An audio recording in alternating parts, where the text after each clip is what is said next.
एबे आसला खुशी खबर तेज समस्त राज्यर छात्र छात्री सरकार कले बड़ घोषणा तेज मुख्यमंत्री बड़ घोषणा राज्यर शिशु बाटिका गुड़िक शिशु सेविका नियोजित करने मुख्यमंत्री मोहन चरण माझी नीतिगत निष्पत्ति नहीं। शिशु सेविका मैंने शिशु बाटिकार छोट पिला सहायता जगह सहित शिक्षक मान रोकवा अणशिक्षा कार्य बोझ हालुआ कर सहायक हे। तेणु शिक्षक मैंने केवल शिक्षा पर दृष्टि देवे यह द्वारा प्राक प्राथमिक श्रेणी में पिला गुणात्मक शिक्षार विकास हो मुख्यमंत्री आशा करुँच। अन्यपटे सूचना योग्य से नूतन जातीय शिक्षा नीति अनुसार राज्यर 45,000 सरकारी प्राथमिक विद्यालय में चलित शिक्षा वर्ष ठार शिशु बाटिका खोल तेज शिशु बाटिका पिला संख्या को एनरोलमेंट दृष्टि रखी आवश्यकता अनुसार शिशु सेविका नियुक्ति निष्पत्ति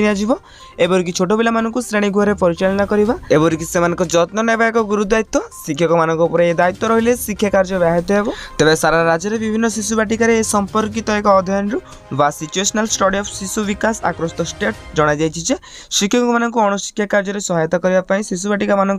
शिशु सेविका मान आवश्यकता रही एवं निष्पत्ति अनुसार सरकारी विद्यालय में नियुक्त पाचिका मान जो हारे दरमा दि जाऊँगी शिशु सेविका मान से हारे दरमा दिज्व तेज समग्र शिक्षा बजेट रू अर्थ प्रदान कर। तेज यहाँ आज बड़ खुशी खबर जदि आपण मैंने कोई वीडियो देखा चाहते आम चैनल को सब्सक्राइब कर पाखे आस बेल आइकन कॉल बटन सेट कर दिंतु। हाँ वीडियो लाइक करने सहित डिस्क्रिप्शन लिंक अच्छी जाकि टेलीग्राम चैनल जॉइन जातु।